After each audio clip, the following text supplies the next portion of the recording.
Karnataka assembly ఎన్నికల్లో కాంగ్రెస్ ఘన విజయం సాధించింది. ప్రజా తీర్పు వెల్లడైంది. ఇక ప్రభుత్వ ఏర్పాటు ముందుంది. దానికోసం ఈరోజు కాంగ్రెస్ శాసనసభాపక్ష సమావేశం బెంగళూరులో జరగనుంది. సాయంత్రం 6:30 జరిగే ఈ సమావేశంలో సీఎల్పీ నేతలు ఎన్నుకున్నారు. అయితే కర్ణాటకకు కొత్త ముఖ్యమంత్రి ఎవరు అవుతారన్న దానిపై ఇప్పుడు ఉత్కంఠ వీడలేదు. Karnataka PCC chief DK Shivakumar, మాజీ ముఖ్యమంత్రి సిద్ధరామయ్య పేర్లు ఇప్పుడు ప్రముఖంగా వినిపిస్తున్నాయి. ఈ సమావేశానికి టీపీసీసీ చీఫ్ రేవంత్ రెడ్డి హాజరు కానున్నారు. 136 మంది ఎమ్మెల్యేలు ఈ సమావేశానికి హాజరు కావాలని ఇప్పటికే ఆదేశాలు వెళ్లాయి. రేపు కర్ణాటక కొత్త ముఖ్యమంత్రి ప్రమాణ స్వీకారం చేయనున్నారు. ఎవరనేది ఈరోజు సాయంత్రానికి కానీ ఇంకా తెలియదు. శాసనసభాపక్షం ఎన్నుకుంటుందా, సీల్డ్ కవర్లో అధికార నాయకత్వం లేకుండా పంపిస్తుందా అన్నది ఇప్పుడు ఇంకా చూడాల్సి ఉంది. హైకమాండ్ ఎవరు పేరును ముఖ్యమంత్రి పదవి కోసం సూచిస్తుందన్నది కూడా ఇప్పుడు ఉత్కంఠంగా మారింది.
కర్ణాటక అసెంబ్లీ ఎన్నికల్లో కాంగ్రెస్ ఘన విజయం సాధించింది. ప్రజా తీర్పు వెల్లడైంది. ఇక ప్రభుత్వ ఏర్పాటు ముందుంది. దానికోసం ఈరోజు కాంగ్రెస్ శాసనసభాపక్ష సమావేశం బెంగళూరులో జరగనుంది. సాయంత్రం 6:30 జరిగే ఈ సమావేశంలో సీఎల్పీ నేతలు ఎన్నుకోనున్నారు. అయితే కర్ణాటకకు కొత్త ముఖ్యమంత్రి ఎవరవుతారన్న దానిపై ఇంకా ఉత్కంఠ వీడలేదు. కర్ణాటక టీపీసీసీ డీకే శివకుమార్, అలాగే మాజీ ముఖ్యమంత్రి సిద్ధరామయ్య పేర్లు ఇప్పుడు ప్రముఖంగా వినిపిస్తున్నాయి. ఈ సమావేశానికి టీపీసీసీ చీఫ్ రేవంత్ రెడ్డి హాజరు కానున్నారు. 136 మంది ఎమ్మెల్యేలు సమావేశానికి హాజరు కావాలని ఇప్పటికే ఆదేశాలు వెళ్లాయి. రేపు కర్ణాటక కొత్త ముఖ్యమంత్రి ప్రమాణ స్వీకారం చేయనున్నారు. ఎవరైనా దానికి ఇంకా ఈరోజు సాయంత్రానికి ఇంకా తెలియని పరిస్థితి కనిపిస్తా ఉంది. శాసనసభా పక్షం ఎన్నుకుంటుందా, సీల్డ్ కవర్లో అధినాయకత్వం లేఖను పంపుతుందా అన్నది ఇంకా చూడాల్సి ఉంది. హైకమాండ్ ఎవరి పేరును ముఖ్యమంత్రి పదవి కోసం సూచిస్తుంది అన్నది ఇప్పుడు ఉత్కంఠంగా నెలకొంది.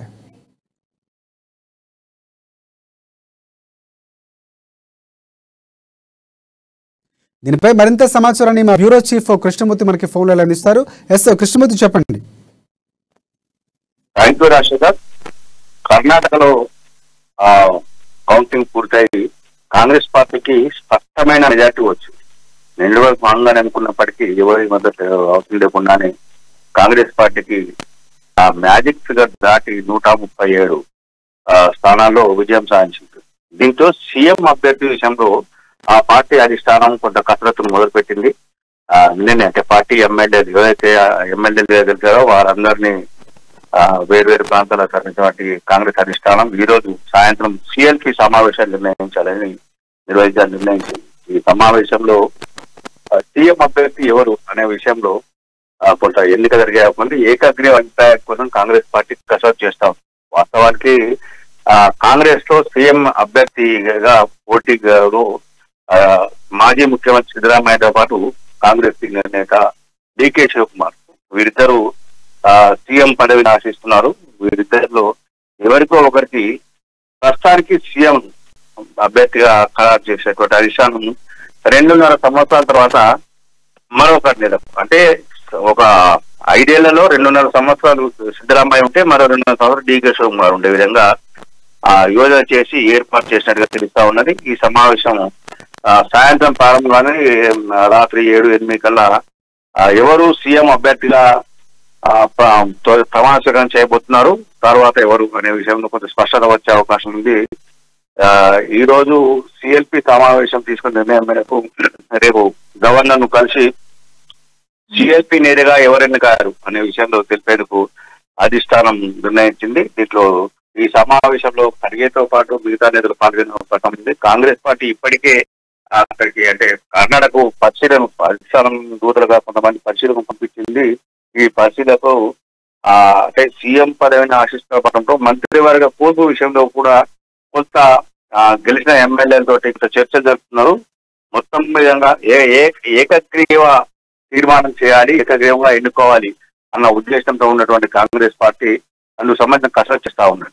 అంటే నిన్నటి దాకా కాంగ్రెస్ లో గ్రూప్ తగాదాలు అవి ఉన్నాయని తెలుసు ప్రచారం జరిగిన నేపథ్యంలో కాంగ్రెస్ విజయం సాధించడం అంటే ఘన విజయం సాధించడం తో నేతలంతా ఐక్యంగా ఉన్నారు. రాష్ట్ర అభివృద్ధికే కాంగ్రెస్ పార్టీ నేతలంతా కృషి చేస్తున్నారు అన్న విషయాన్ని ప్రజలకు బలంగా తీసుకువెళ్ళాలి. ఆ కోణంలో ప్రజలకు ఒక సందేశం ఇవ్వాలి అన్న ఉద్దేశంలో ఉన్నటువంటి అధిష్టానం సోనియా గాంధీ కానీ రాహుల్ గాంధీ ఖర్గే కానీ వీళ్ళందరూ కూడా పార్టీలతో చర్చించి ఎవరికి ఎక్కడ సర్దుబాటు చేయాలి అనే విషయంలో కొంత కసరత్తు చేస్తా ఉన్నారు. ఈ సాయంత్రం ముఖ్యమంత్రి అభ్యర్థి తర్వాత మంత్రివర్గ కూర్పైన కూడా కొంత స్పష్టత వచ్చే అవకాశం తెలుస్తా ఉన్నది. ఈ బెంగళూరులో జరిగేటువంటి కర్ణాటక సిఎల్పి సమావేశానికి తెలంగాణ టీపీసీసీ నేత రేవంత్ రెడ్డికి కూడా వెళ్తా ఉంది. అక్కడ ఈ ఇంజనీర్కి సంబంధించిన రేవంత్ రెడ్డి అక్కడ ఏం చేశారు అనేది కాకుండా కాంగ్రెస్ లో ఇలా ఏకగ్రీవ అభిప్రాయం తీసుకోవచ్చు అనే విషయంలో కొంత పరిశీలన కోసం వెళ్తున్నట్టు తెలుస్తా ఉంది. అదేవిధంగా ఏఐసిసి పరిశీలన కూడా రేవంత్ రెడ్డి నియమించడంతో ఆయన కూడా అక్కడికి వెళ్లి ఈ సమావేశంలో పాల్గొనే అవకాశం ఉంది. రాజశేఖర్, ఒకవేళ ముఖ్యమంత్రి ఎవరైనా ఖచ్చితంగా సాయంత్రం తెలిసిపోతుంది, కానీ ఎన్ని గంటలకి లేకపోతే ఎక్కడ నిర్వహించారు ప్రమాణ స్వీకారానికి సంబంధించినటువంటి కార్యక్రమం ఎన్ని గంటలకు ఉండే అవకాశం ఉంది? సంబంధించిన ముహూర్తాలు ఎలాంటివి ఏమైనా దీనికి సంబంధించిన ఏర్పాట్లు ఏమైనా పూర్తయినట్టు ఏమైనా సమాచారం ఉందా? సాధారణంగా ఎట్లా ఉంటుంది రాజశేఖర్, ముందుగా ముఖ్యమంత్రి అభ్యర్థి తర్వాత జన్మ నక్షత్రం తోటి కొంతమంది తీసుకుంటారు, కొంతమంది ఏమో నక్షత్రం ఏం లేదు తమకు అనుకూలమైన సమయాన్ని తీసుకుంటారు. స్థలం కూడా ఎక్కడ తీసుకోవాలనేది అంటే మామూలుగా సాదాసీదాగా ప్రమాణ స్వీకారం చేయాలా లేదంటే భారీ బహిరంగ సభ ద్వారా భారీ ఎత్తున అంటే ప్రజలు భారీ ఎత్తున బహుమతి ఇచ్చారు కాంగ్రెస్ పార్టీ కాబట్టి ప్రజలను మధ్యలో ప్రమాణ స్వీకారం చేయాలా అనే విషయాన్ని కూడా తేల్చాల్సిన అవసరం ఉంది.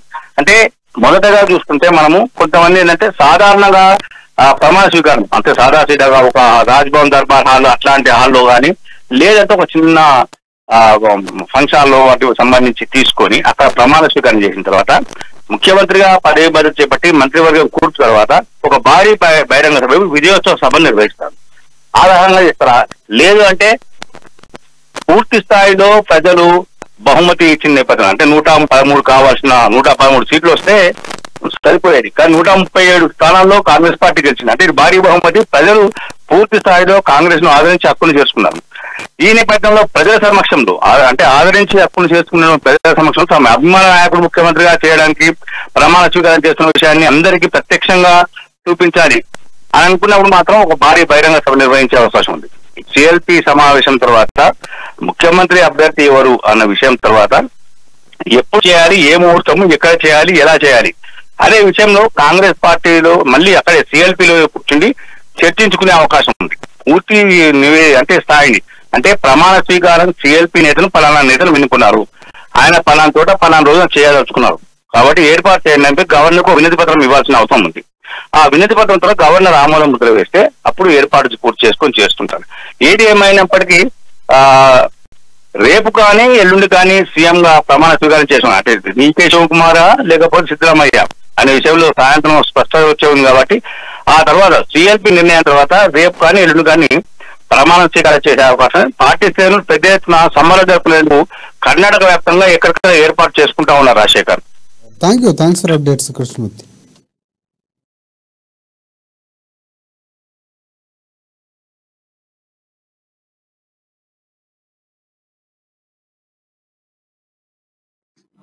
That is the confidence what Gandhi family at the Congress party in the entire country restored at me. I thank